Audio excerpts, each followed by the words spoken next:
मेरे प्रिय 140 करोड़ परिवारजन,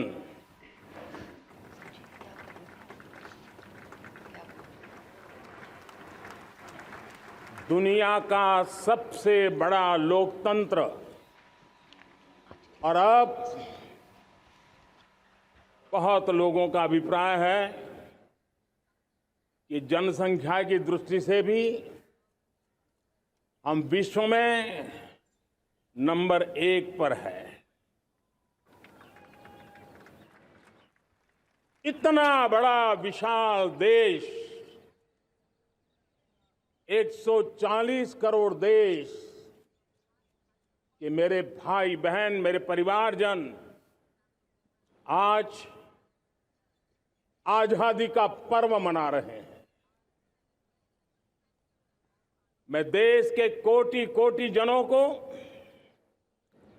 देश और दुनिया में भारत को प्यार करने वाले, भारत का सम्मान करने वाले, भारत का गौरव करने वाले कोटि कोटि जनों को आजादी के इस महान पवित्र पर्व की अनेक अनेक शुभकामनाएं देता हूं।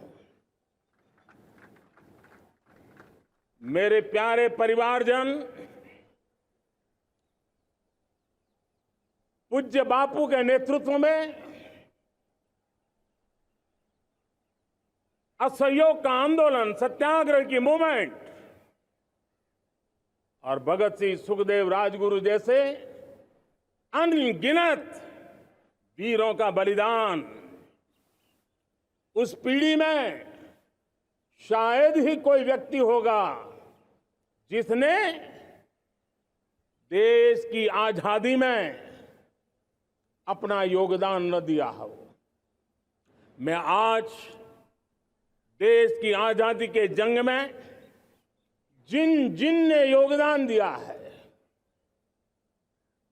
बलिदान दिए हैं, त्याग किया है, तपस्या की है, उन सबको आदरपूर्वक नमन करता हूं, उनका अभिनंदन करता हूं।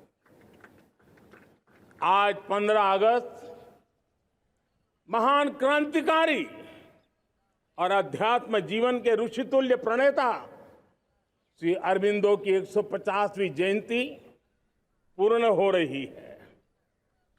ये वर्ष स्वामी दयानंद सरस्वती के 150वीं जयंती का वर्ष है।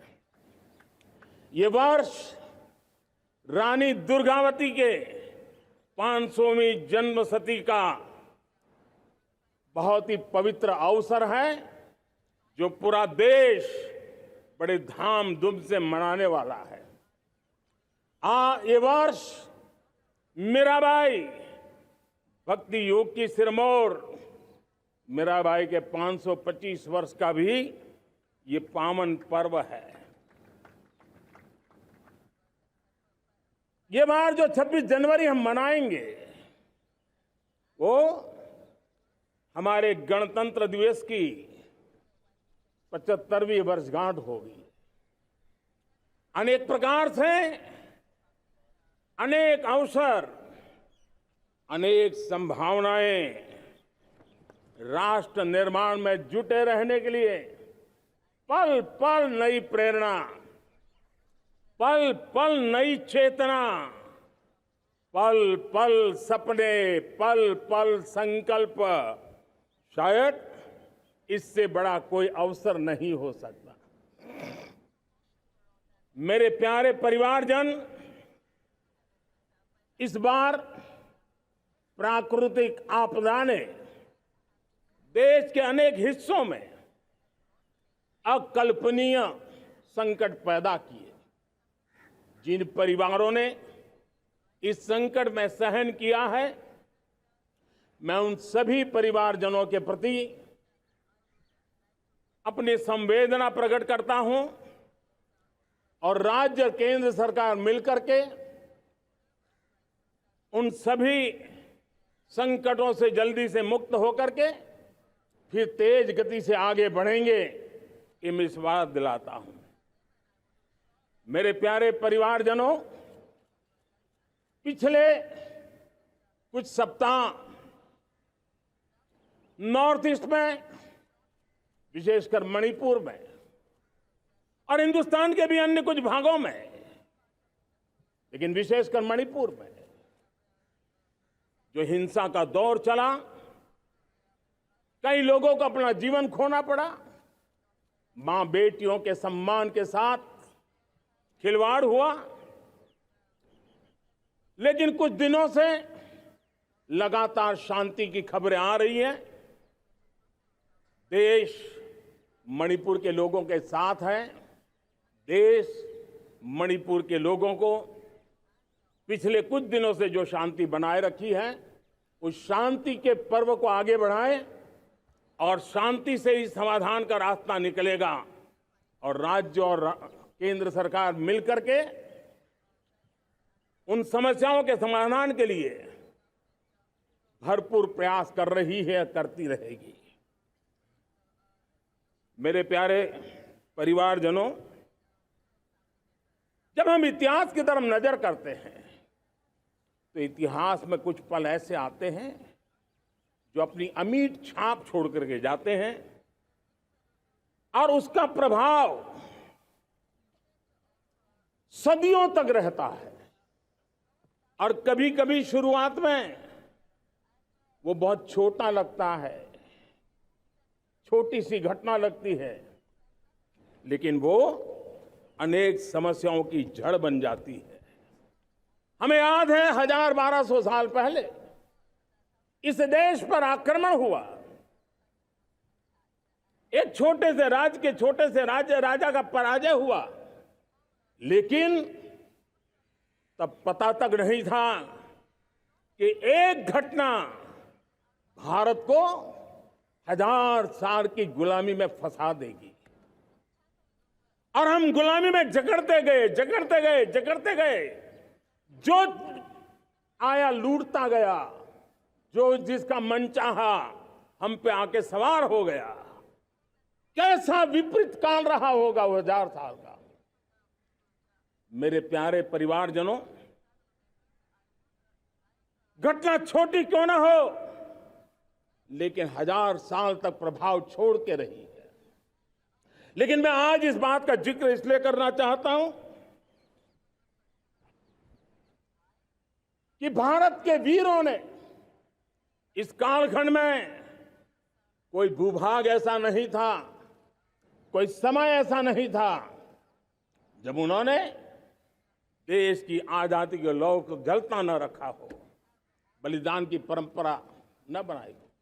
मां भारती बेड़ियों से मुक्त होने के लिए उठ खड़ी हुई थी, जंजीरों को झकझोर रही थी।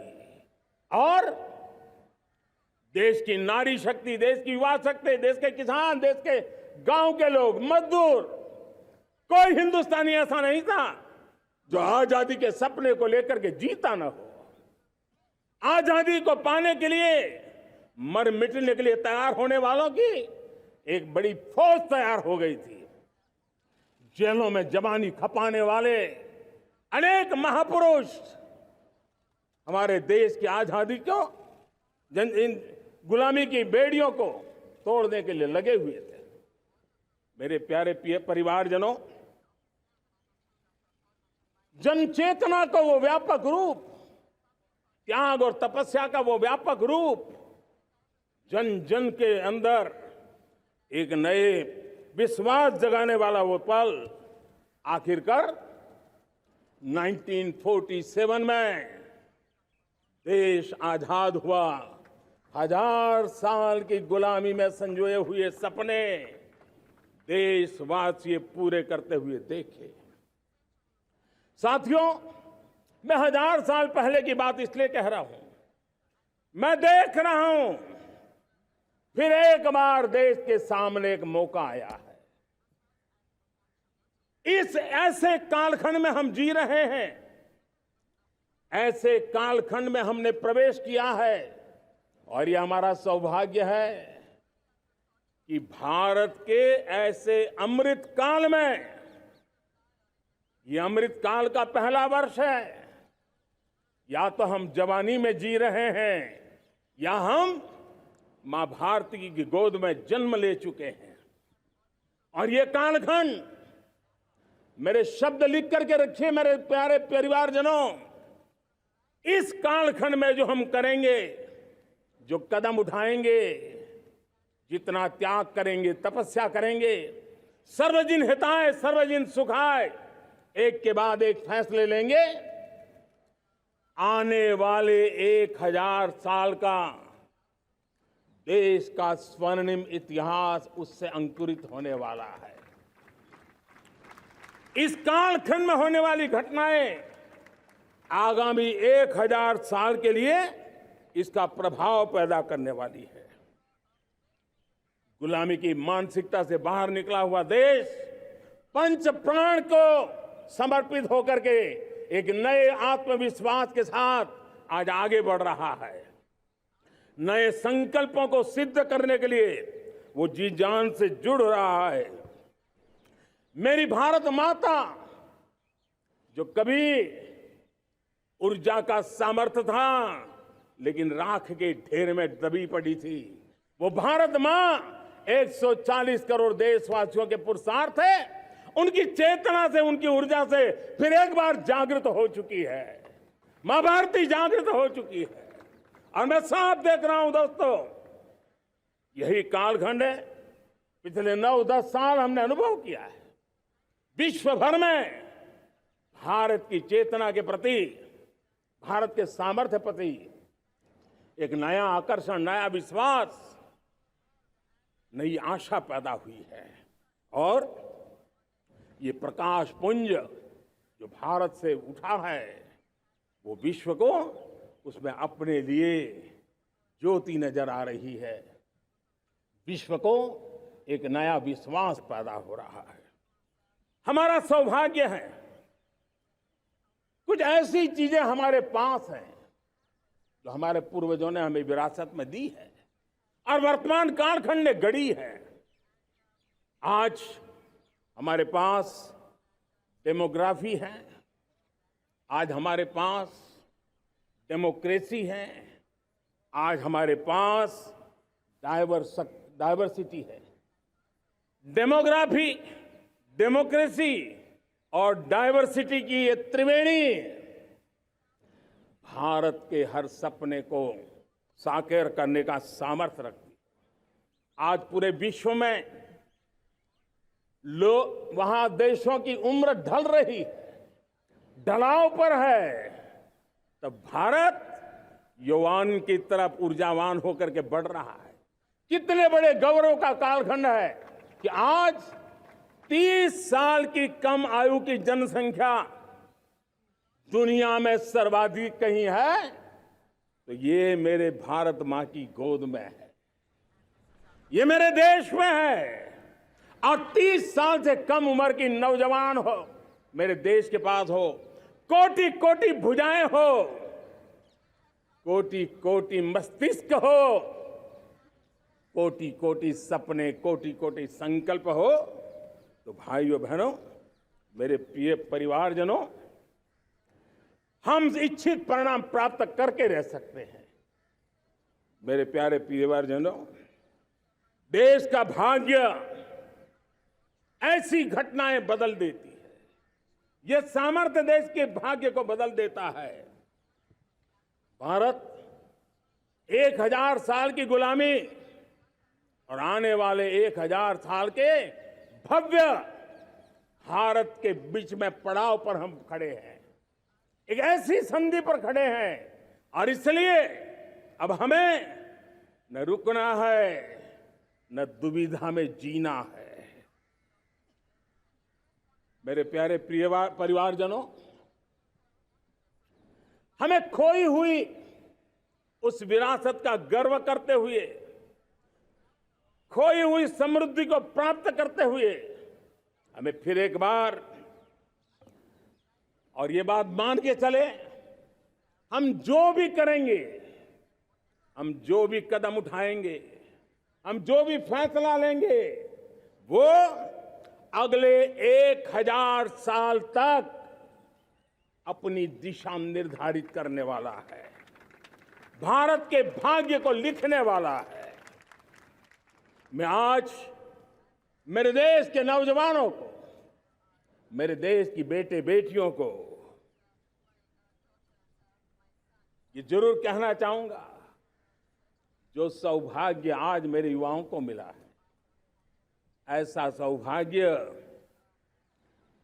शायद ही किसी के नसीब होता है जो आपके नसीब हुआ है। और इसलिए हमें ये गंवाना नहीं है।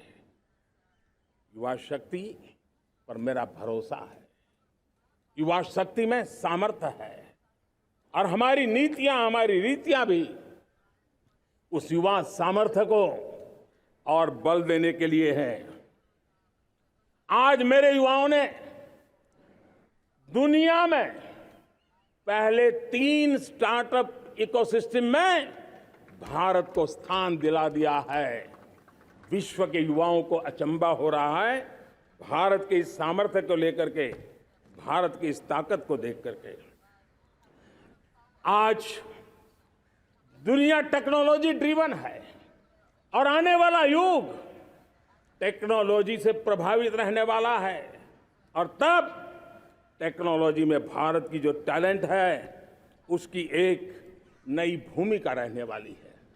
साथियों, मैं पिछले दिनों G20 समिट में बाली गया था, और बाली में दुनिया के समृद्ध देश, दुनिया के विकसित देश भी, उनके मुखिया मुझे भारत की डिजिटल इंडिया की सफलता के लिए बारीकियों से जानने के लिए इच्छुक थे। हर कोई इसका सवाल पूछता था, और जब मैं उनको कहता था कि भारत ने जो कमाल किया है ना, वो दिल्ली, मुंबई, चेन्नई तक सीमित नहीं है। भारत ने जो कमाल कर रहा है, मेरे टियर 2, टियर 3 सिटी के युवा भी आज मेरे देश का भाग्य गढ़ रहे हैं। छोटे छोटे स्थान के मेरे नौजवान, और मैं आज बड़े विश्वास से कहता हूं, देश का ये जो सामर्थ्य नया नजर आ रहा है, और इसलिए मैं कहता हूं, हमारे छोटे शहर आकार और आबादी में छोटे हो सकते हैं। ये हमारे छोटे छोटे शहर, हमारे कस्बे आकार और आबादी में छोटे हो सकते हैं, लेकिन आशा और आकांक्षा, प्रयास और प्रभाव वो किसी से कम नहीं है। वो सामर्थ्य उनके अंदर है। नए ऐप्स, नए सॉल्यूशन, टेक्नोलॉजी डिवाइस। अब खेलों की दुनिया देखिए, कौन बच्चे हैं? झुग्गी झोंपड़ी से निकले हुए बच्चे आज खेलों की दुनिया में पराक्रम दिखा रहे हैं। छोटे छोटे गांव के, छोटे छोटे कस्बे के नौजवान, हमारी बेटे बेटियां आज कमाल दिखा रही हैं। अब देखिए, मेरे देश की 100 जितनी स्कूल ऐसी हैं जहां के बच्चे सैटेलाइट बना करके सैटेलाइट छोड़ने की तैयारियां कर रही हैं। आज हजारों टिंकरिंग लैब नए वैज्ञानिकों का गर्भाधान कर रही है। आज हजारों टिंकरिंग लैब लाखों बच्चों को साइंस और टेक्नोलॉजी की राह पर आगे बढ़ने के लिए प्रेरणा दे रही हैं। मैं मेरे देश के नौजवानों को कहना चाहता हूं, अवसरों की कमी नहीं है। आप जितने अवसर चाहेंगे, ये देश आसमान से भी ज्यादा अवसर आपने देने का सामर्थ्य रखता है। मैं आज लाल किले की प्राचीर से मेरे देश की माताओं, बहनों, मेरे देश की बेटियों को हृदय से अभिनंदन करना चाहता हूं। देश आज जब पहुंचा है, अब विशेष शक्ति जुड़ रही है मेरी माताओं बहनों के सामर्थ्य की। आज देश प्रगति की राह पर चल पड़ा है, तो मैं मेरे किसान भाई बहनों का भी अभिनंदन करना चाहता हूं। ये आप ही का पुरुषार्थ है, ये आप ही का परिश्रम है कि देश आज कृषि क्षेत्र में आगे बढ़ रहा है। मैं मेरे मजदूरों का, मेरे श्रमिकों का, मेरे प्रिय परिवारजन, ऐसे कोटि कोटि श्रमिकों को आज मैं नमन करता हूं, उनका अभिनंदन कर रहा हूं।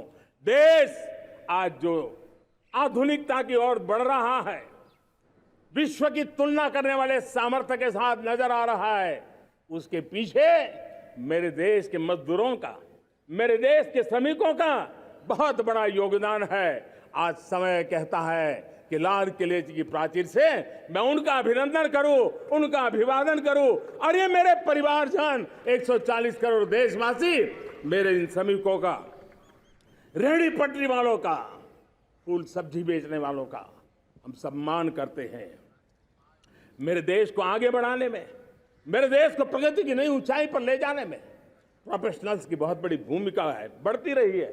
चाहे साइंटिस्ट हो, चाहे इंजीनियर्स हो, डॉक्टर्स हो, नर्सिस हो, शिक्षक हो, आचार्य हो, यूनिवर्सिटीज हो, गुरुकुल हो, हर कोई मां भारती का भविष्य उज्जवल बनाने के लिए अपनी पूरी ताकत से लगा हुआ है। मेरे प्यारे परिवारजनों, राष्ट्रीय चेतना वो एक ऐसा शब्द है जो हमें चिंताओं से मुक्त कर रहा है, और आज वो राष्ट्रीय चेतना ये सिद्ध कर रही है कि भारत का सबसे बड़ा सामर्थ्य बना है भरोसा, भारत का सबसे बड़ा सामर्थ्य बना है विश्वास। जन जन में हमारा विश्वास, जन जन का सरकार पर विश्वास, जन जन का देश के उज्जवल भविष्य पर विश्वास, और विश्व का भी भारत के प्रति विश्वास। ये विश्वास हमारी नीतियों का है, हमारी रीति का है। भारत के उज्जवल भविष्य को जिस निर्धारित मजबूत कदमों से हम आगे बढ़ा रहे हैं, उसका है। भाइयों बहनों, मेरे प्यारे परिवारजनों, ये बात निश्चित है कि भारत का सामर्थ्य और भारत की संभावनाएं विश्वास की नई बुलंदियों को पार करने वाली है, और ये विश्वास की नई बुलंदियां नए सामर्थ्यों को लेकर के चलनी चाहिए। आज देश में G20 समिट के मेहमान नवाजी का भारत को अवसर मिला है, और पिछले एक साल से हिंदुस्तान के हर कोने में जिस प्रकार से G20 के अनेक ऐसे आयोजन हुए, अनेक कार्यक्रम हुए हैं, उसने देश के सामान्य मानवी के सामर्थ्य को विश्व को परिचित करा दिया है, भारत की विविधता का परिचय कराया है, भारत की डायवर्सिटी को दुनिया अचंभे से देख रही है, और उसके कारण भारत के तरफ आकर्षण बढ़ा है, भारत को जानने की, समझने की इच्छा जगी है। उसी प्रकार से आप देखिए एक्सपोर्ट, आज भारत का एक्सपोर्ट के तेजी से बढ़ रहा है, और मैं कहना चाहता हूं दुनिया के एक्सपर्ट्स इन सारे मानदंडों के आधार पर कह रहे हैं कि अब भारत रुकने वाला नहीं है। दुनिया की कोई भी रेटिंग एजेंसी होगी वो भारत का गौरव कर रही है। कोरोना काल के बाद दुनिया एक नए सिरे से सोचने लगी, और मैं विश्वास से देख रहा हूं कि जिस प्रकार से द्वितीय महायुद्ध के बाद, द्वितीय विश्व युद्ध के बाद दुनिया ने एक नया वर्ल्ड ऑर्डर आकार लिया था, मैं साफ साफ देख रहा हूं कि कोरोना के बाद एक नया विश्व ऑर्डर, एक नया ग्लोबल ऑर्डर, एक नया जियोपॉलिटिकल इक्वेशन, ये बहुत तेजी से आगे बढ़ रहा है। जियोपॉलिटिकल इक्वेशन की सारे व्याख्याएं बदल रही है, परिभाषाएं बदल रही है, और मेरे प्यारे परिवारजनों, आप गौरव करेंगे।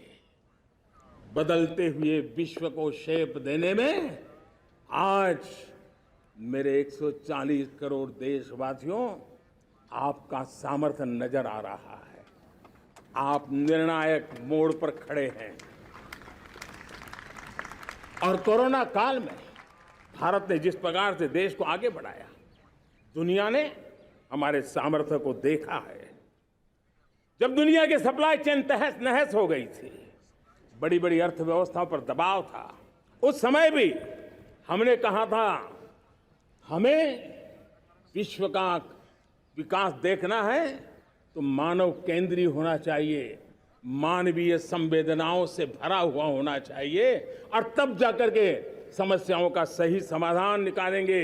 और कोविड ने हमें सिखाया है या हमें मजबूर किया है, लेकिन मानवीय संवेदनाओं को छोड़ करके हम विश्व का कल्याण नहीं कर सकते।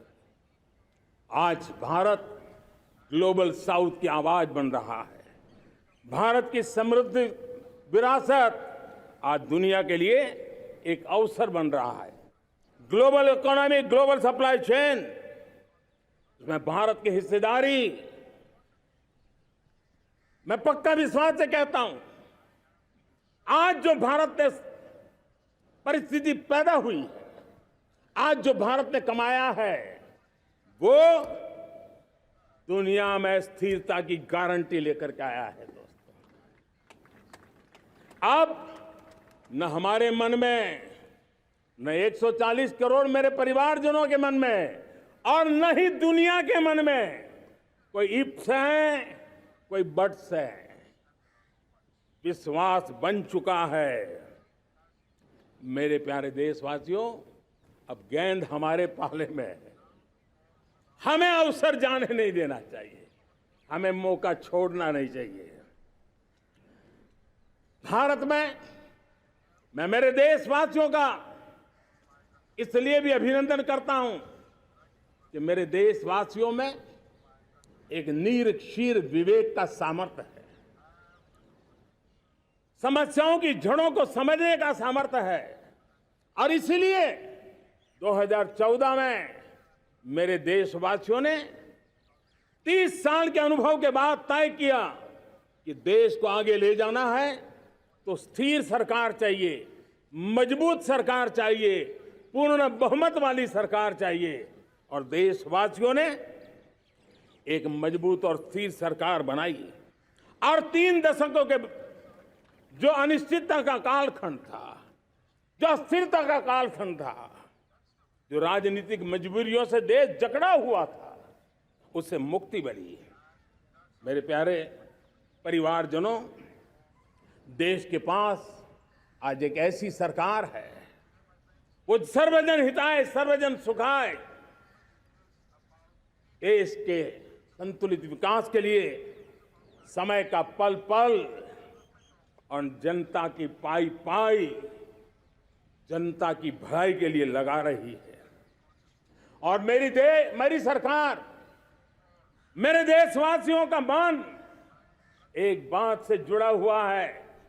हमारे हर निर्णय, हमारे हर दिशा, उसका एक ही मानदंड है, नेशन फर्स्ट, राष्ट्र प्रथम। और राष्ट्र प्रथम यही दूरगामी परिणाम, सकारात्मक परिणाम पैदा करने वाला है। देश में बड़े स्तर पर काम हो रहा है। और लेकिन मैं कहना चाहूंगा, 2014 में आपने एक मजबूत सरकार बनाई, और मैं कहता हूं 2014 में और 2019 में आपने एक सरकार फॉर्म की, तो मोदी में रिफॉर्म करने की हिम्मत आई। आपने ऐसी सरकार फॉर्म की कि मोदी को रिफॉर्म की हिम्मत आई। और जब मोदी ने एक के बाद एक रिफॉर्म किए, तो मेरे ब्यूरोक्रेसी के लोग, मेरे लाखों हाथ पैर जो हिंदुस्तान के कोने कोने में सरकार के हिस्से के रूप में काम कर रहे हैं, उन्होंने ब्यूरोक्रेसी ने ट्रांसफॉर्म करने के लिए, परफॉर्म करने की जिम्मेवारी बखूबी निभाई। और उन्होंने परफॉर्म करके दिखाया, और जनता जनार्दन जुड़ गई, तो वो ट्रांसफॉर्म होता भी नजर आ रहा है। और इसलिए रिफॉर्म, परफॉर्म, ट्रांसफॉर्म, ये कालखंड अब भारत के भविष्य को गढ़ रहा है। और हमारी सोच देश की उस ताकतों को बढ़ावा देने पर है जो आने वाले 1000 साल की नींव को मजबूत करने वाले हैं। दुनिया को युवा शक्ति की जरूरत है, युवा स्किल की जरूरत है। हमने अलग स्किल मिनिस्ट्री बनाई। वो भारत की आवश्यकताओं को तो पूरी करेगी, वो दुनिया की आवश्यकताओं को पूरा करने का भी सामर्थ्य रखेगी। हमने जल शक्ति मंत्रालय बनाया। मंत्रालय की बनाने की रचना को भी अगर कोई एनालिसिस करेगा ना, तो इस सरकार के मन मस्तिष्क को बड़े अच्छे ढंग से आप समझ पाएंगे। हमने जल शक्ति मंत्रालय बनाया। ये जल शक्ति मंत्रालय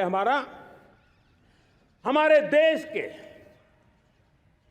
एक एक देशवासियों को पीने का शुद्ध पानी पहुंचे, पर्यावरण की रक्षा के लिए पानी के प्रति संवेदनशील व्यवस्थाएं विकसित हो, उस पर हम बल रहे हैं। हमारे देश में कोरोना के बाद दुनिया देख रही है होलिस्टिक हेल्थ केयर, ये समय की मांग है।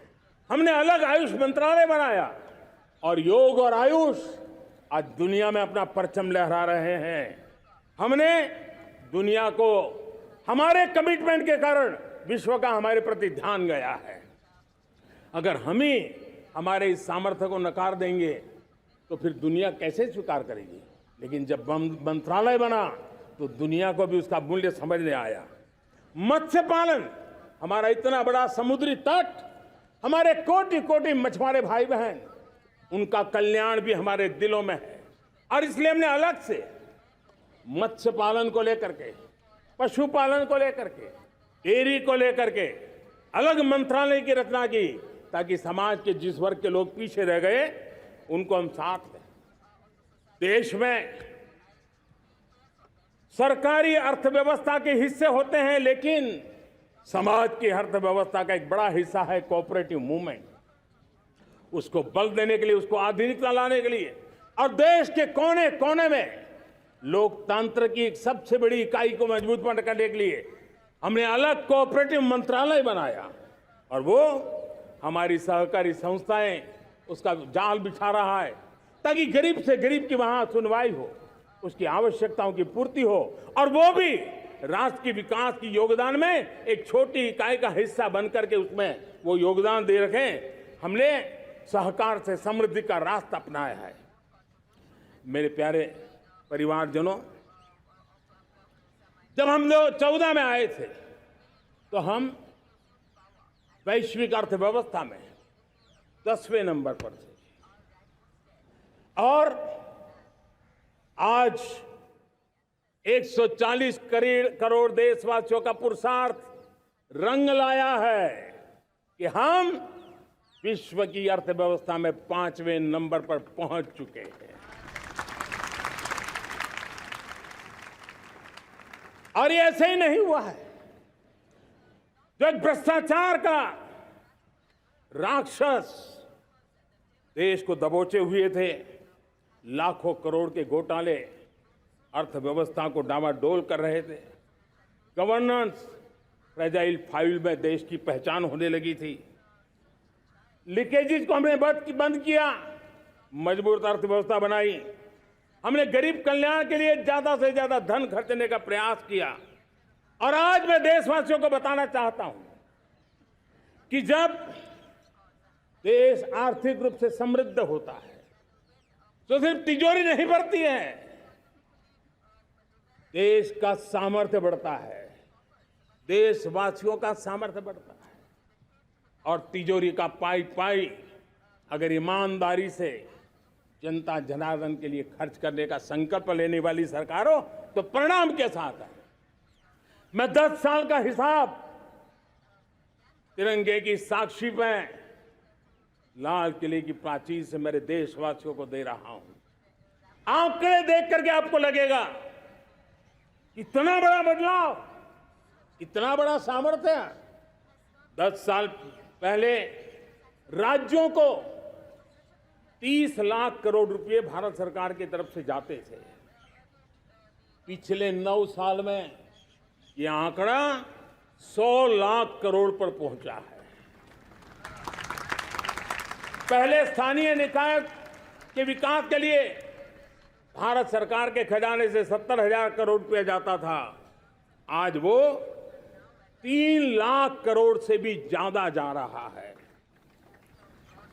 पहले गरीबों के घर बनाने के लिए 90,000 करोड़ रुपया खर्च होता था। आज वो 4 गुना होकर के 4 लाख करोड़ से भी ज्यादा खर्च गरीबों के घर बनाने के लिए हो रहा है। पहले गरीबों को यूरिया सस्ता मिले, जो यूरिया की बैग दुनिया के कुछ बाजारों में 3,000 में बिकती है, वो यूरिया की बैग मेरे किसानों को 300 में मिले। और इसलिए देश की सरकार 10 लाख करोड़ रुपया मेरे किसानों की यूरिया में सब्सिडी दे रहा है। मुद्रा योजना 20 लाख करोड़ रुपए, उससे भी ज्यादा मेरे देश के नौजवानों को स्वरोजगार के लिए, अपने व्यवसाय के लिए, अपने कारोबार के लिए दिए हैं। 8 करोड़ लोगों ने नया कारोबार शुरू किया है। और 8 करोड़ लोगों ने कारोबार शुरू किया है तो नहीं, हर कारोबारी ने एक या दो लोगों को रोजगार दिया है। 8 से 10 करोड़ नए लोगों को रोजगार देने का सामर्थ्य ये मुद्रा योजना से लाभ लेने वाले 8 करोड़ नागरिकों को रहा है। एमएसएमई को करीब 3.5 लाख करोड़ रुपए की मदद से कोरोना के संकट में भी उनको डूबने नहीं दिया, मरने नहीं दिया, उनको एक ताकत दी है। 1 रैंक 1 पेंशन मेरे देश के सेना के जवानों का एक सम्मान का विषय था। 70,000 करोड़ रुपया भारत की तिजोरी से आज पहुंचा है, मेरे निवृत्त सेना के नायकों के जेब में, उनके परिवार में पहुंचा है। सभी कैटेगरी में, मैंने तो कुछ ही गिनाए, मैं ज्यादा समय लेना नहीं चाहता। हर कैटेगरी में पहले की तुलना में अनेक गुना धन देश के विकास के लिए, कोने कोने में रोजगार पैदा करने के लिए, पाई पाई का उपयोग भारत का भाग्य बदलने के लिए हो, और इसलिए हमने काम किया है। और मेरे प्यारे प्रियजनों, इतना ही नहीं, हमने इन सारे प्रयासों का परिणाम है कि आज 5 साल के मेरे कार्यकाल में, 5 साल के कार्यकाल में, 5 साल में 13.5 करोड़ मेरे गरीब भाई बहन गरीबी की जंजीरों को तोड़ करके नियो मिडिल क्लास के रूप में बाहर आए हैं। जीवन का इससे बड़ा कोई संतोष नहीं होता। मेरे प्यारे प्रिय परिवारजनों, और जब 13.5 करोड़ लोग गरीबी की इस मुसीबतों से बाहर निकलते हैं, तो कैसी कैसी योजनाएं उनको मदद दी है। उनको आवास योजना का लाभ मिलना, पीएम स्वनिधि से 50,000 करोड़ रुपया रेहड़ी पटरी वालों तक पहुंचाया है। आने वाले दिनों में, आने वाली विश्वकर्मा जयंती पर एक कार्यक्रम हम लागू करेंगे।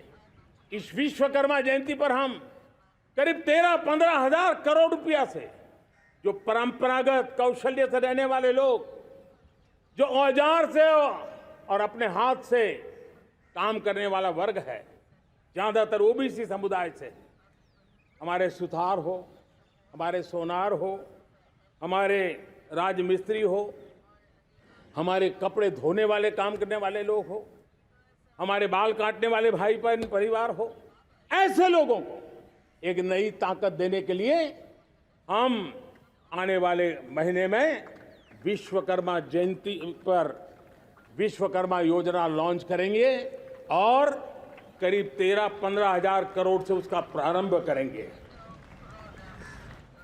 हमने पीएम किसान सम्मान निधि में 2.5 लाख करोड़ रुपया सीधा मेरे देश के किसानों के खाते में जमा किया है। हमने जल जीवन मिशन, हर घर में शुद्ध पानी पहुंचे, 2 लाख करोड़ रुपया खर्च किया है। हमने आयुष्मान भारत योजना, ताकि गरीब को बीमारी के कारण अस्पताल जाने से जो मुसीबत होती थी उसको मुक्ति दिलाना, उसको दवाई मिले, उसका उपचार हो, ऑपरेशन हो, अच्छे से अच्छी हॉस्पिटल में हो। आयुष्मान भारत योजना के तहत 70,000 करोड़ रुपए हमने लगाए हैं। पशुधन, देश ने कोरोना वैक्सीन की बात तो देश को याद है, 40,000 करोड़ रुपए लगाए, वो तो याद है। लेकिन आपको जानकर के खुशी होगी, हमने पशुधन को बचाने के लिए करीब करीब 15,000 करोड़ रुपया पशुधन के टीकाकरण के लिए लगाया है। मेरे प्यारे देशवासियों, मेरे प्यारे परिवारजनों, जन औषधि केंद्रों ने देश के सीनियर सिटीजन्स को, देश के मध्यम वर्गीय परिवार को एक नई ताकत दी है। जिस संयुक्त परिवार में अगर किसी को एक डायबिटीज जैसा हो जाए, 2-3 हजार रुपया दवाई का बिल स्वाभाविक हो जाता है। हमने जन औषधि केंद्र से जो दवाई बाजार में 100 रुपये में मिलती है, वो 10 रुपया, 15 रुपया, 20 रुपये में दी। और आज देश में 1000 जन औषधि केंद्रों से मेरे इन बीमारी में जिनको दवाई की जरूरत थी, ऐसे लोगों के करीब 20,000 करोड़ रुपया उनके जेब में बचा है। और ये ज्यादातर मध्यम वर्ग के परिवार के लोग हैं। लेकिन आज उसकी सफलता को देखते हुए मैं देशवासियों को कहना चाहता हूं, जैसे हम एक विश्वकर्मा योजना लेकर के समाज के उस वर्ग को छूने वाले हैं, अब देश में 10,000 जन औषधि केंद्र से हम 25,000 जन औषधि केंद्र का लक्ष्य लेकर के आने वाले दिनों में काम करने वाले हैं। मेरे प्यारे परिवारजनों, जब देश में गरीबी कम होती है तो देश की मध्यम वर्ग की ताकत बहुत बढ़ती है। और अगर दुनिया में, और मैं आपको विश्वास दिलाता हूं, आने वाले 5 साल में मोदी का गारंटी है, देश पहले 3 वैश्विक इकोनॉमी में अपना जगह ले लेगा। ये पक्का जगह ले लेगा। आज जो 13.5 करोड़ गरीबी से बाहर आए हुए लोग हैं, वो एक प्रकार से मध्यम वर्ग की ताकत बन जाते हैं। जब गरीब की खरीद शक्ति बढ़ती है तो मध्यम वर्ग की व्यापार शक्ति बढ़ती है। जब गांव की खरीद शक्ति बढ़ती है तब कस्बे और शहर की आर्थिक व्यवस्था और तेज गति से दौड़ती है। और यही इंटरकनेक्टेड हमारा अर्थचक्र होता है। हम उसको बल लेकर के आगे चलना चाहते हैं। मेरे प्यारे परिवारजनों, शहर के अंदर जो कमजोर लोग रहते हैं, बिना घर को मुसीबत रहती है, मध्यम वर्ग के परिवार अपना खुद का घर का सपना देख रहे हैं, हम उसके लिए भी आने वाले कुछ सालों के लिए एक योजना लेकर के आ रहे हैं। और जिसमें ऐसे मेरे परिवारजन जो शहरों में अपना घर, शहरों में रहते हैं लेकिन किराए के मकान पे रहते हैं, झुग्गी झोपड़ी में रहते हैं, चाल में रहते हैं, अनऑथराइज्ड कॉलोनीज में रहते हैं, ऐसे मेरे परिवारजन अगर अपना मकान बनाना चाहते हैं तो बैंक से जो लोन मिलेगा उसके ब्याज के अंदर राहत दे करके लाखों रुपयों की मदद करने का हमने निर्णय किया है। मेरे मध्यम वर्ग के परिवार को जब 2 लाख से 7 लाख इनकम टैक्स की सीमा बढ़ जाती है तो सबसे बड़ा लाभ सैलरी क्लास को होता है, मेरे मध्यम वर्ग को होता है। इंटरनेट का डेटा बहुत महंगा था 2014 के पहले, आज दुनिया का सबसे सस्ता इंटरनेट का डेटा का खर्चा हो रहा है। हर परिवार के पैसे बच रहे हैं। मेरे प्यारे परिवारजनों, विश्व कोरोना के बाद अभी तक उभर नहीं पाया है। युद्ध ने फिर एक नई मुसीबत पैदा की है। आज दुनिया महंगाई के संकट से जूझ रही है। पूरी दुनिया की अर्थव्यवस्था को महंगाई ने दबोच के रखा है। हम भी दुनिया से जिन सामान की जरूरत होती है लाते हैं, तो हमें सामान तो इंपोर्ट करते हैं। हमारा दुर्भाग्य है कि हमें महंगाई भी इंपोर्ट करनी पड़ती है, क्योंकि पूरी दुनिया को महंगाई ने जकड़ के रखा है। लेकिन मेरे प्यारे परिवारजनों, भारत ने महंगाई को नियंत्रित रखने के लिए भरसक प्रयास किए हैं। पिछले कालखंड की तुलना में हमें कुछ सफलता भी मिली है, लेकिन इतने से संतोष नहीं मान सकते। दुनिया से हमारी चीजें अच्छी है, इतने बात से हम सोच नहीं सकते। मुझे तो मेरे देशवासियों को महंगाई की बोझ कम से कम हो, इस दिशा में और भी कदम उठाने हैं और हम उस कदम को उठा के रहेंगे। मेरा प्रयास निरंतर जारी रहेगा। मेरे प्यारे परिवारजनों, आज देश अनेक क्षमताओं को लेकर के आगे बढ़ रहा है। देश आधुनिकता की तरफ आगे बढ़ने के लिए काम कर रहा है। आज देश रिन्यूएबल एनर्जी पे काम कर रहा है। आज देश ग्रीन हाइड्रोजन पे काम कर रहा है। देश की स्पेस पे क्षमता बढ़ रही है तो देश की डीप सी मिशन में भी सफलता के साथ आगे चल रहा है। देश में रेल आधुनिक हो रही है तो वंदे भारत बुलेट ट्रेन भी आज देश के अंदर काम कर रही है।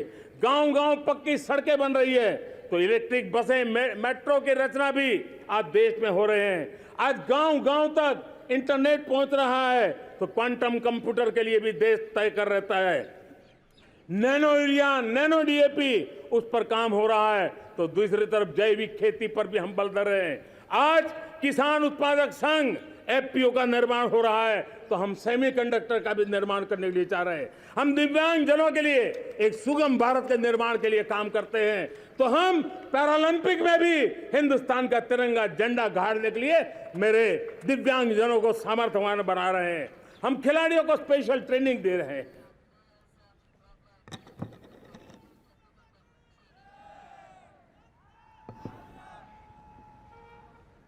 आज भारत पुरानी सोच, पुराने ढर्रे को छोड़ करके लक्ष्यों को तय करके लक्ष्यों को प्राप्त करने की दिशा से चल रहा है। और जब मैं कहता हूं ना कि जिसका शिलान्यास हमारी सरकार करती है उसका उद्घाटन भी हमारे कालखंड में करते हैं। इन दिनों जो मैं शिलान्यास कर रहा हूं ना, आप लिख के रखिए, उसके उद्घाटन भी आप सबने मेरे नसीब में ही छोड़े हुए हैं। हमारी कार्य संस्कृति बड़ा सोचना, दूर का सोचना, सर्वजन हिताय सर्वजन सुखाय सोचना, यह हमारी कार्यशैली रही है। और सोच से भी ज्यादा, संकल्प से भी ज्यादा हासिल कैसे करना, इस ऊर्जा के साथ हम काम करते हैं। हमने आजादी के काल अमृत महोत्सव में 75,000 अमृत सरोवर बनाने का संकल्प किया था।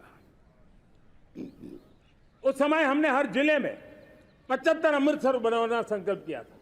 करीब 50-55 हजार अमृत सरोवर की कल्पना की थी, लेकिन आज करीब 75,000 अमृत सरोवर का काम निर्माण हो रहा है। ये अपने आप में बहुत बड़ा काम हो रहा है। जनशक्ति और जल शक्ति की ताकत भारत के पर्यावरण की रक्षा में भी काम आने वाली है।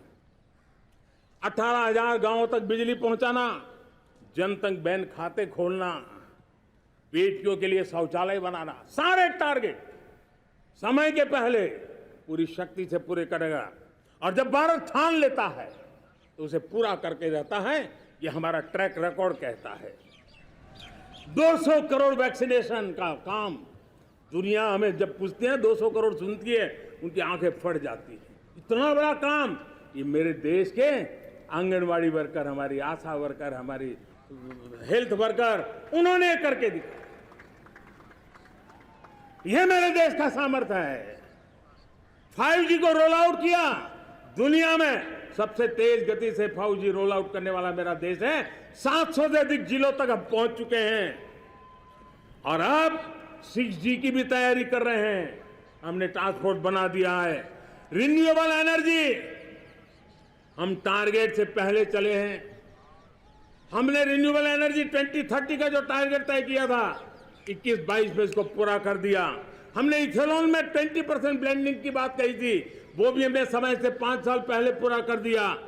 हमने $500 बिलियन के एक्सपोर्ट की बात की थी, वो भी समय के पहले $500 बिलियन से ज्यादा कर दिया। हमने तय किया, जो हमारे देश में 25 साल से चर्चा हो रही थी कि देश में नई संसद बने, पार्लियामेंट का कोई सत्र ऐसा नहीं था नई संसद के। ये मोदी है, समय के पहले नई संसद बना करके रख दिया। मेरे प्यारे भाई बहनों, ये काम करने वाली सरकार है, निर्धारित लक्ष्यों को पार करने वाली सरकार है। ये नया भारत है, ये आत्मविश्वास से भरा हुआ भारत है। ये संकल्पों को चरितार्थ करने के लिए जी जान से जुटा हुआ भारत है। और इसलिए ये भारत न रुकता है, ये भारत न थकता है, ये भारत न हाँफता है और न ही ये भारत हारता है। और इसलिए मेरे प्यारे परिवारजनों, आर्थिक शक्ति बढ़ी है तो हमारी सामरिक शक्ति को भी एक नई ताकत मिली है। हमारी सीमाएं पहले से अधिक सुरक्षित हुई है और मेरे सीमा पर बैठे हुए मेरे जवान जो देश की सीमाओं की रक्षा कर रहे हैं और मेरे देश की आंतरिक सुरक्षा के संभालने वाले यूनिफॉर्म फोर्सेस, मैं आजादी के इस पावन पर्व पर उनको भी अनेक अनेक बधाई देते हुए मेरी बात को आगे बढ़ाता हूं। सेना का अधिकरण हो, हमारी सेना युवा बने, हमारी सेना बैटल के लिए रेडी, युद्ध योग्य बने, इसलिए निरंतर रिफॉर्म का काम आज हमारी सेना में हो रहा है। मेरे प्यारे परिवारजनों, आए दिन हम लोग सुना करते थे, यहां बम धमाका हुआ, वहां बम धमाका हुआ, हर जगह पे लिखा हुआ रहता था कि इस बैग को मत छूना, अनाउंसमेंट होते रहते थे। आज देश सुरक्षा की अनुभूति कर रहा है और जब सुरक्षा होती है, शांति होती है, तो प्रगति के नए अरमान हम पूरे कर सकते हैं। उसको लिए सीरियल बम धमाके का जमाना बीती हुई बात हो गई है। निर्दोषों के जो मौत होते थे वो बीते हुए कल की बात हो गई है। आज देश में आतंकी हमलों में भारी कमी आई है। नक्सल प्रभावित क्षेत्रों में भी बहुत बड़ा बदलाव आया है, बहुत बड़ा परिवर्तन का एक वातावरण बना है। मेरे प्यारे परिवारजनों, प्रगति की हर चीज में, लेकिन जब 2047 हम एक विकसित भारत का सपना लेकर के चल रहे हैं तब, और वो सपना नहीं, 140 करोड़ देशवासियों का संकल्प है और उस संकल्प को सिद्ध करने के लिए परिश्रम की पराकाष्ठा भी है। और उसकी सबसे बड़ी ताकत होती है वो राष्ट्रीय चरित्र होता है। दुनिया में जिन जिन देशों ने प्रगति की है, दुनिया में जो जो देश संकटों से वो पार करके निकले हैं, उसमें हर चीज के साथ साथ एक महत्वपूर्ण कैटलिक एजेंट रहा है, वो राष्ट्रीय चरित्र रहा है। और हमें राष्ट्रीय चरित्र के लिए और बल देते हुए हमें आगे बढ़ना होगा। हमारा देश, हमारा राष्ट्रीय चरित्र ओजस्वी हो, तेजस्वी हो, पुरुषार्थी हो, पराक्रमी हो, प्रखर हो, ये हम सबका सामूहिक दायित्व है। और आने वाले 25 साल हम एक ही मंत्र को लेकर चले, ये हमारे राष्ट्रीय चरित्र के सिरमौर होना चाहिए। एकता का संदेश, भारत की एकता को जीना, भारत की एकता को आंच आए, न ऐसी मेरी भाषा होगी, न ऐसा मेरा कोई कदम होगा। हर पल देश को जोड़ने का प्रयास मेरी तरफ से भी होता रहेगा। भारत की एकता हमें सामर्थ्य देती है। उत्तर हो, दक्षिण हो, पूर्व हो, पश्चिम हो, गांव हो, शहर हो, पुरुष हो, नारी हो, हम सब ने एकता के भाव के साथ और विविधता भरे देश में एकता का सामर्थ्य होता है। और दूसरी महत्व की बात मैं देख रहा हूं, अगर 2047 में हमें हमारे देश को विकसित भारत के रूप में देखना है तो हमें श्रेष्ठ भारत के मंत्र को जीना होगा, हमें चरितार्थ करना होगा। अब हमारे प्रोडक्शन में, मैंने 2014 में कहा था जीरो डिफेक्ट, जीरो इफेक्ट। दुनिया के किसी भी टेबल पर मेक इन इंडिया चीज हो तो दुनिया को विश्वास होना चाहिए, इससे बेहतर दुनिया में कुछ नहीं हो सकता है। ये अल्टीमेट होगा। हमारी हर चीज, हमारी सर्विसेज होगी तो श्रेष्ठ होगी, हमारे शब्द की ताकत होगी तो श्रेष्ठ होगी, हमारी संस्थाएं होगी तो श्रेष्ठ होगी, हमारी निर्णय प्रक्रियाएं होगी तो श्रेष्ठ होगी। ये श्रेष्ठता का भाव लेकर के हमें चलना होगा। तीसरी बात है, देश में आगे बढ़ाने के लिए एक अतिरिक्त शक्ति का सामर्थ्य भारत को आगे ले जाने वाला है और वो है विमेन लेड डेवलपमेंट। आज भारत गर्व से कह सकता है कि दुनिया में नागरिक उड्डयन में अगर किसी एक देश में सबसे ज्यादा विमेन पायलट हैं तो मेरे देश में है। आज चंद्रयान की गति हो, मून मिशन की बात हो, मेरी विमेन साइंटिस्ट उसका नेतृत्व कर रहे हैं। आज विमेन सेल्फ हेल्प ग्रुप हो, मेरी 2 करोड़ लखपति दीदी का लक्ष्य लेकर के आज विमेन सेल्फ हेल्प ग्रुप पे हम काम कर रहे हैं। हम हमारी नारी शक्ति के सामर्थ्य को बढ़ावा देते हुए विमेन लेड डेवलपमेंट के, और जब G20 में मैंने विमेन लेड डेवलपमेंट के विषय को आगे बढ़ाया है तो पूरा G20 समूह इसके महत्व को स्वीकार कर रहा है और उसके महत्व को स्वीकार कर करके वो उसको बहुत बल दे रहे हैं। उसी प्रकार से भारत विविधताओं से भरा देश है।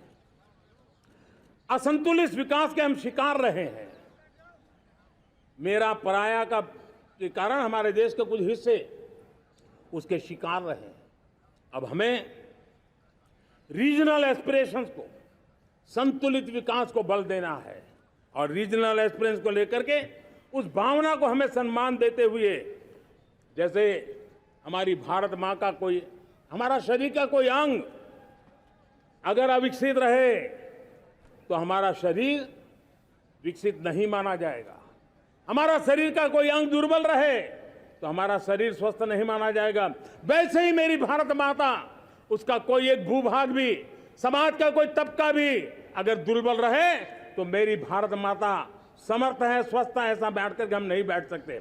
और इसलिए रीजनल एस्पिरेशंस को हमने एड्रेस करने की आवश्यकता है और इसलिए हम समाज का सर्वांगीण विकास हो, सर्वस्पर्शी विकास हो, भूभाग के हर क्षेत्र को उसकी अपनी ताकत को खिलने का अवसर मिले, उस दिशा में आगे बढ़ना चाहते हैं।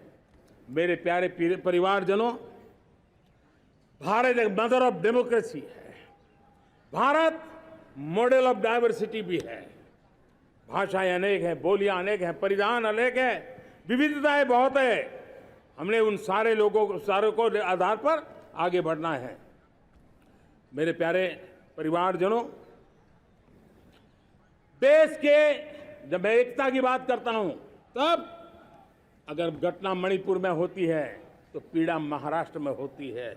अगर बाढ़ आसाम में आती है तो बेचैन केरला हो जाता है। हिंदुस्तान के किसी भी हिस्से में कुछ भी हो, हम एक अंगांगी भाव की अनुभूति करते हैं। मेरे देश की बेटियों पर जुल्म न हो, यह हमारा सामाजिक भी दायित्व है, यह हमारा पारिवारिक दायित्व भी है और ये देश के नाते हम सबका दायित्व है। आज जब अफगानिस्तान से गुरु ग्रंथ साहब के स्वरूप को लाते हैं तो पूरा देश गौरव की अनुभूति करता है। जब आज दुनिया के किसी देश में कोविड के काल में मेरा कोई सिख भाई लंगर लगाता है, भूखों को खिलाता है और दुनिया में वाहवाही होती है तो हिंदुस्तान का सीना चौड़ा हो जाता है।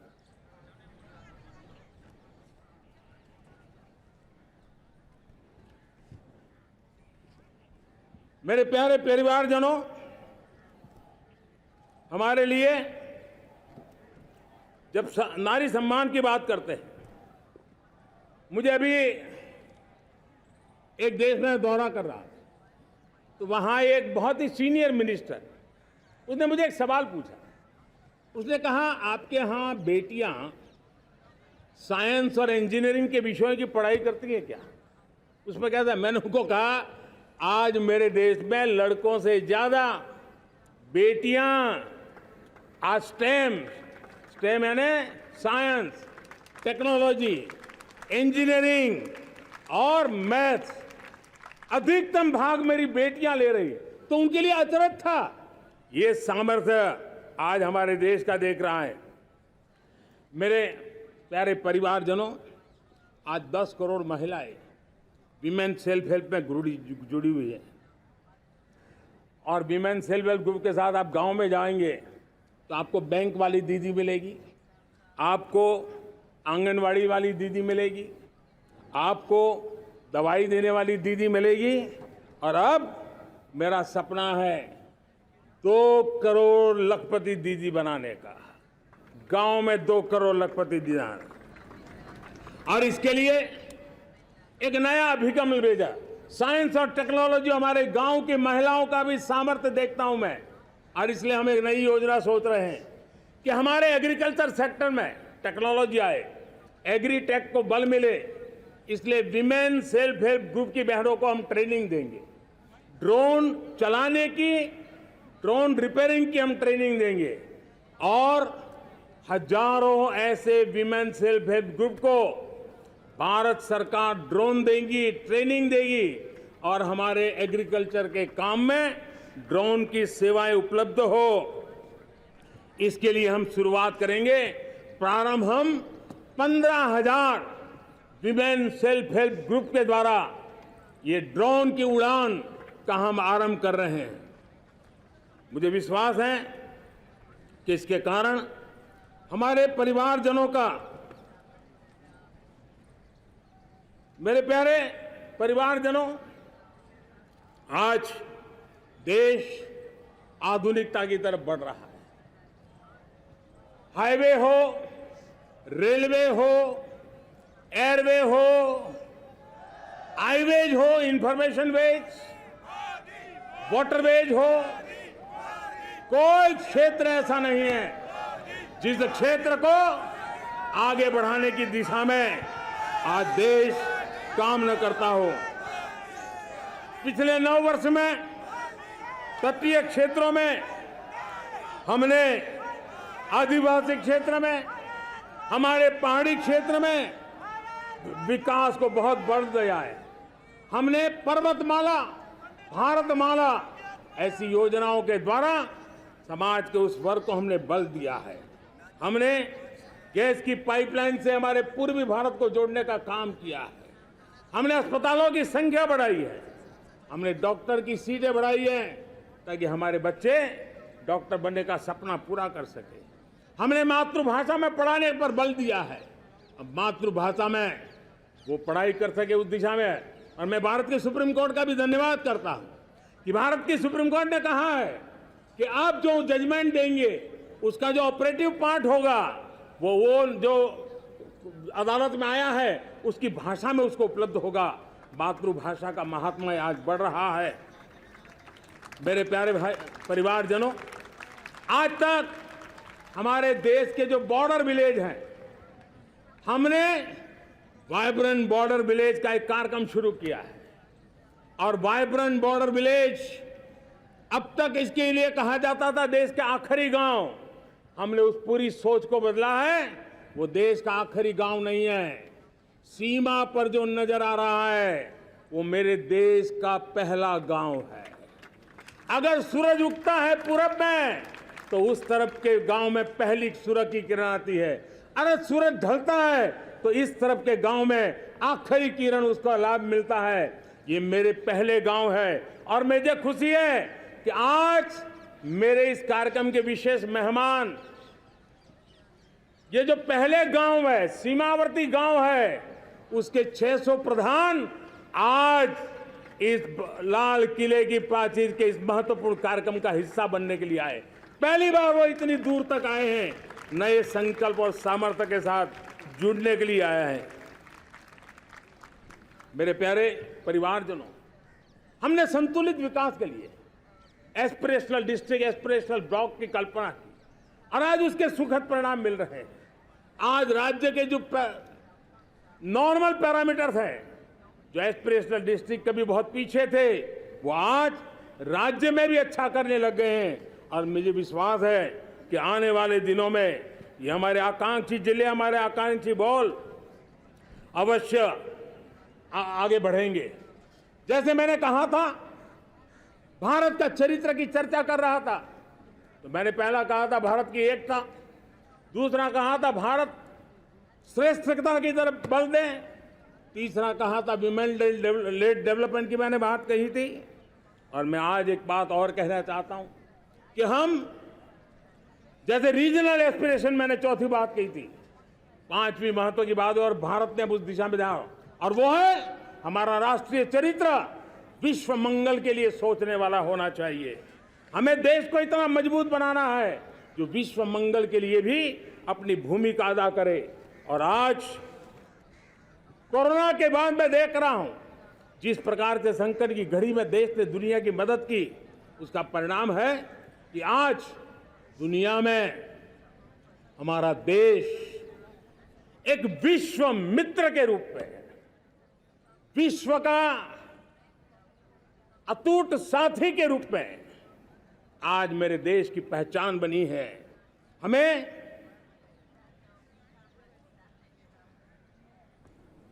जब विश्व मंगल की बात करते हैं तब भारत का मूलभूत विचार है, उस विचार को हम आगे बढ़ाने लोग हैं। और मुझे खुशी है कि आज अमेरिकी संसद के भी कई चुने हुए गणमान्य प्रतिनिधि भी आज हमारे 15 अगस्त के इस अवसर में हमारे बीच में मौजूद है। भारत की सोच कैसी है, हम विश्व मंगल की बात को कैसे आगे बढ़ाते हैं। अब देखिए, हम जब सोचते हैं तो क्या कहते हैं, हमने दुनिया के सामने ये दर्शन रखा है और दुनिया उस दर्शन को लेकर के हमारे साथ जुड़ रही है। हमने कहा one sun, one world, one grid.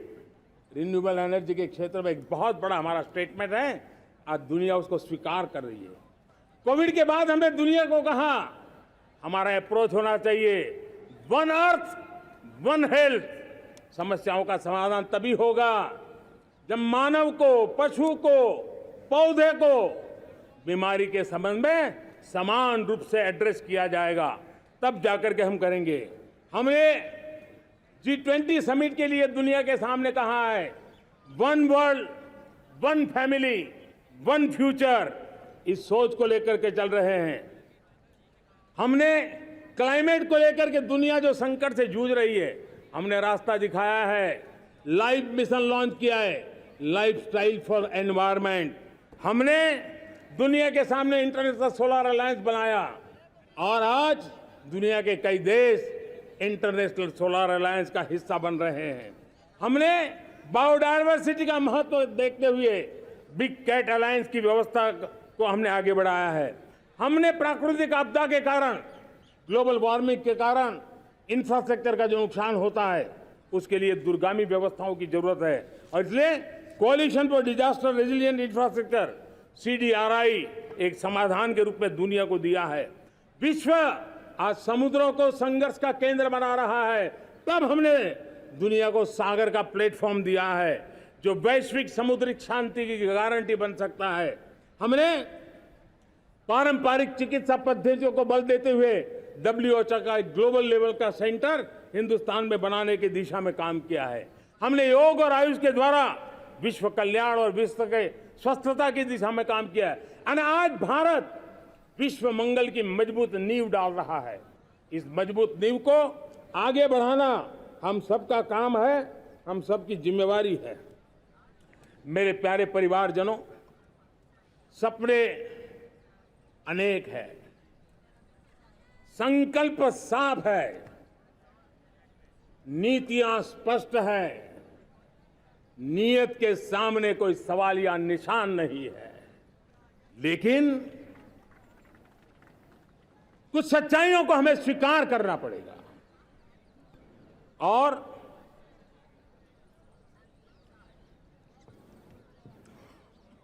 उसके समाधान के लिए मेरे प्रिय परिवारजनों, मैं आज लाल किले से आपकी मदद मांगने आया हूं। मैं लाल किले से आपके आशीर्वाद मांगने आया हूं, क्योंकि पिछले सालों मैंने देश को जो समझा है, देश की आवश्यकताओं को जो मैंने परखा है, और अनुभव के आधार पर मैं कह रहा हूं कि आज गंभीरतापूर्वक उन चीजों को हमें लेना होगा। आजादी के अमृतकाल में 2047 में जब देश आजादी के 100 साल मनाएगा, उस समय दुनिया में भारत का तिरंगा झंडा विकसित भारत का तिरंगा झंडा होना चाहिए।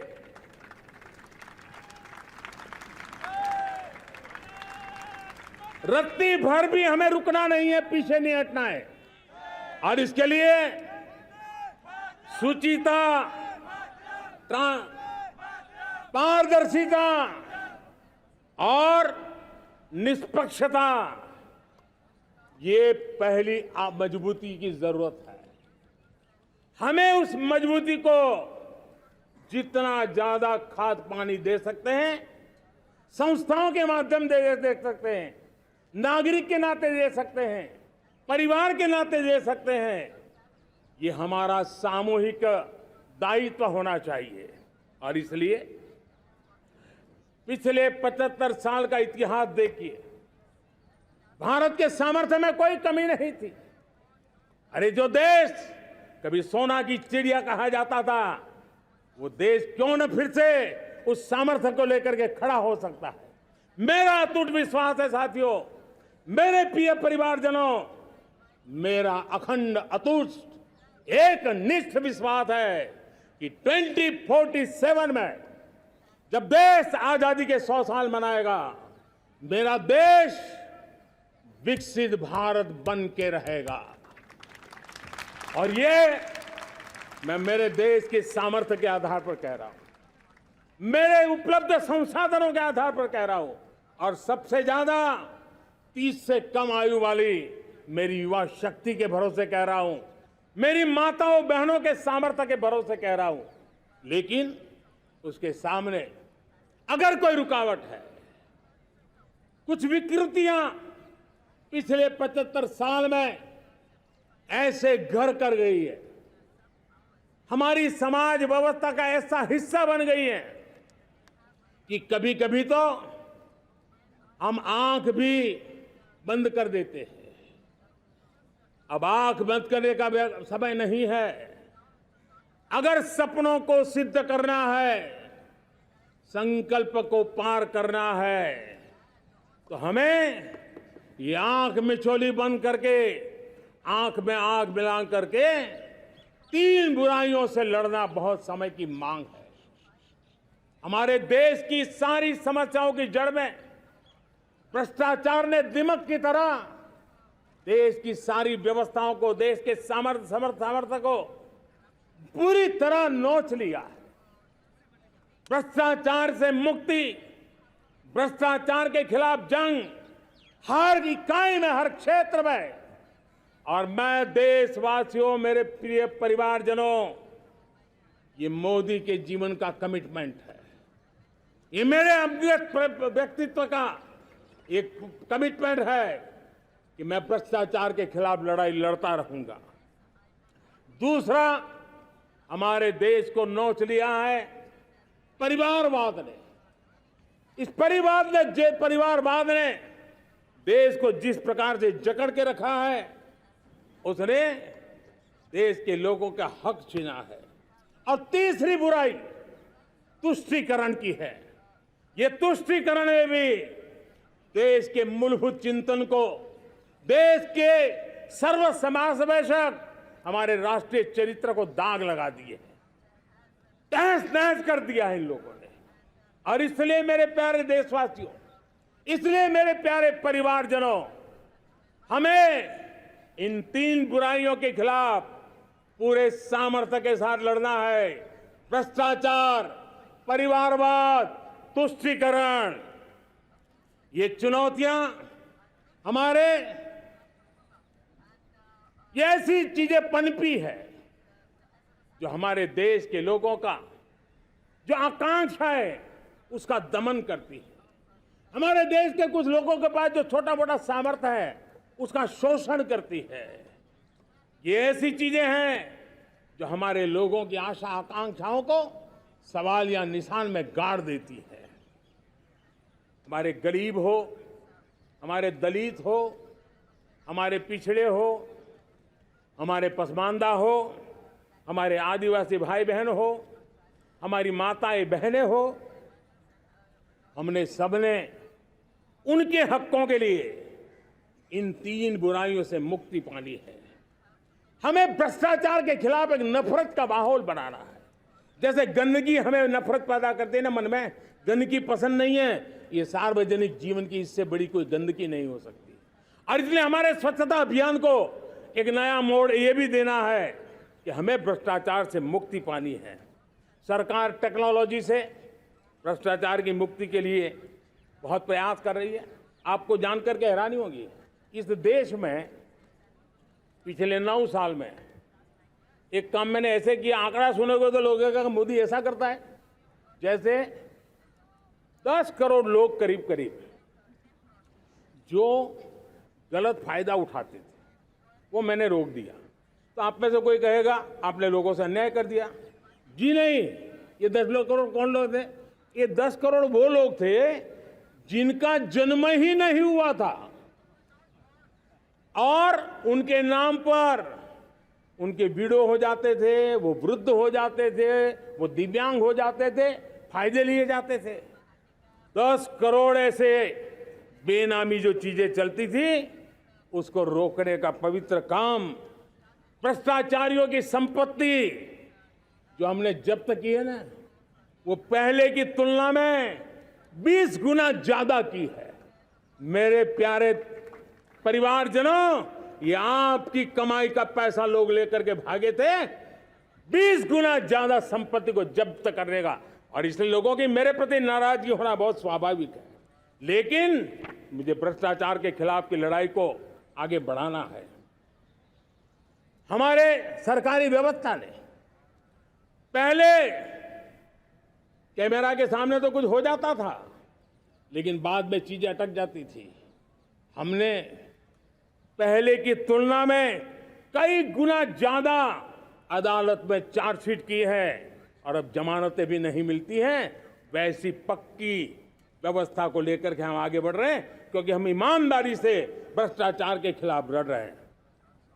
आज परिवारवाद और तुष्टीकरण, इसने देश का बहुत बड़ा दुर्भाग्य किया है।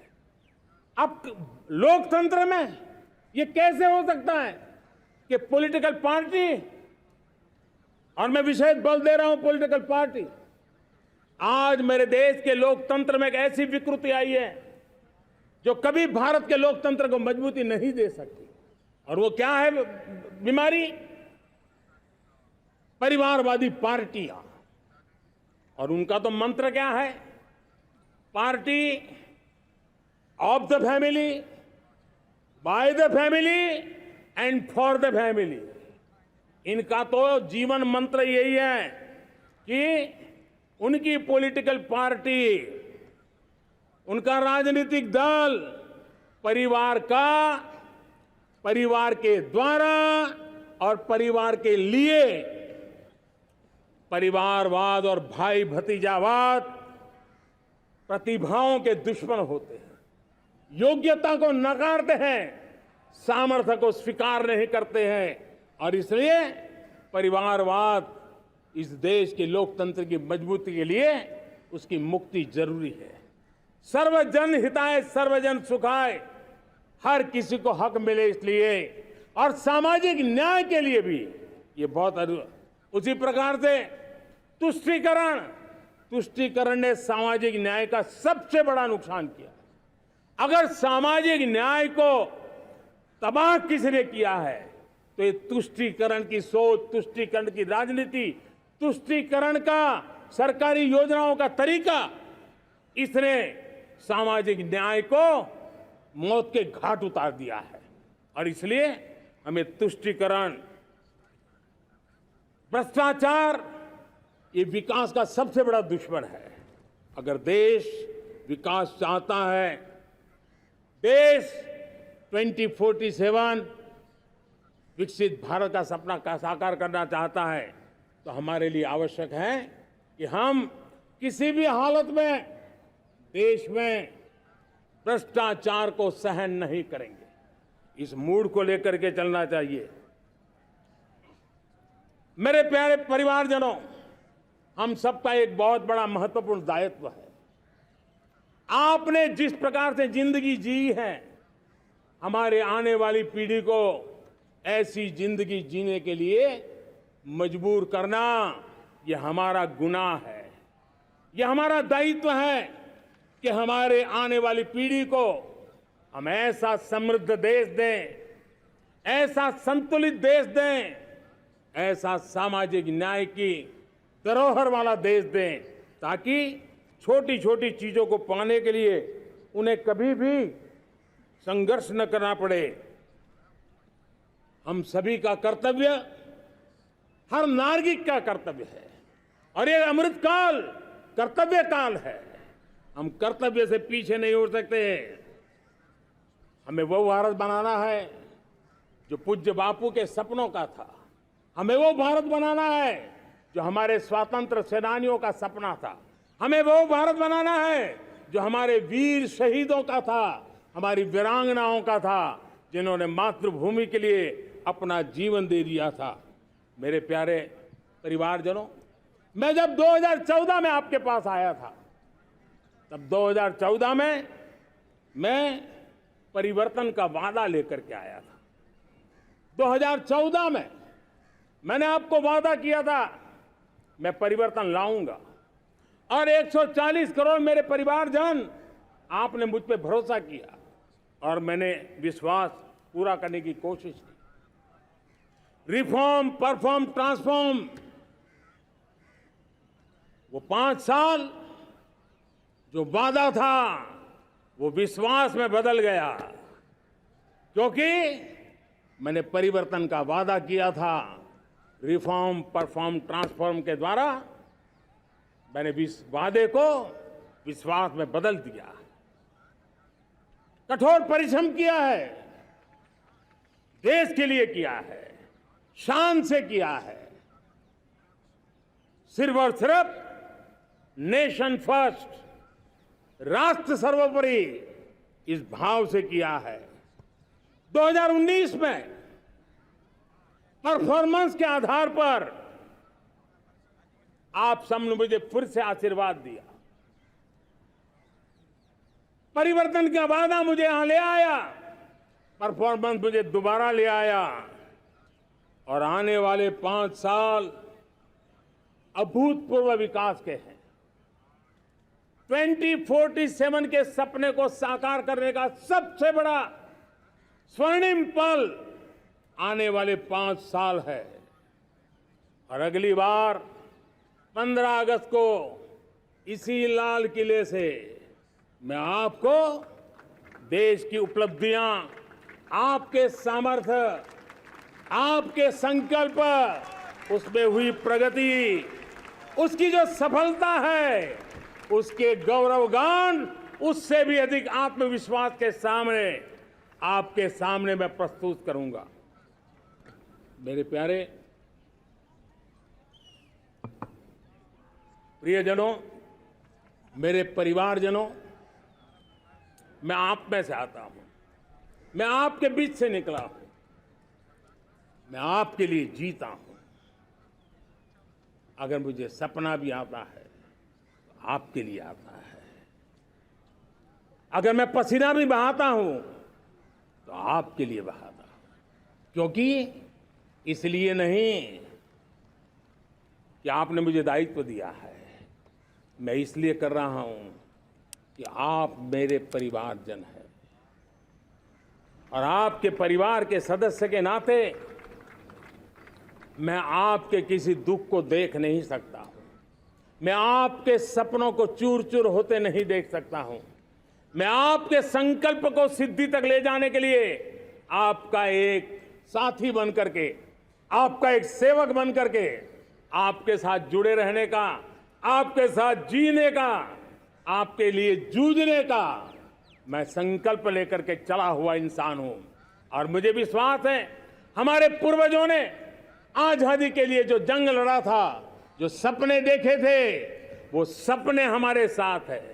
आजादी के जंग में जिन्होंने बलिदान दिया था, उनके आशीर्वाद हमारे साथ है और 140 करोड़ देशवासियों को एक ऐसा अवसर आया है। ये अवसर हमारे लिए एक बहुत बड़ा संबल लेकर के आया है और इसलिए मेरे प्यारे प्रियजनों, आज जब मैं अमृतकाल में आपके साथ बात कर रहा हूं, ये अमृतकाल का पहला वर्ष है। ये अमृतकाल के पहले वर्ष पर जब मैं आपसे बात कर रहा हूं तो मैं आपको पूरे विश्वास से कहना चाहता हूं, चलता चलाता काल चक्र, चलता चलाता काल चक्र, अमृत काल का भाल चक्र, चलता चलाता काल चक्र, अमृत काल का भाल चक्र, सबके सपने, सबके सपने अपने सपने, सबके सपने अपने सपने, पनपे सपने सारे, सबके सपने अपने सपने, पनपे सपने सारे, धीर चले वीर चले, धीर चले वीर चले, चले युवा हमारे, धीर चले वीर चले, चले युवा हमारे, नीति सही, नीति सही, रीति नहीं, नीति सही, रीति नहीं, गति सही, गति सही, राह नहीं, गति सही, राह नहीं। चुनो चुनो चुनौती,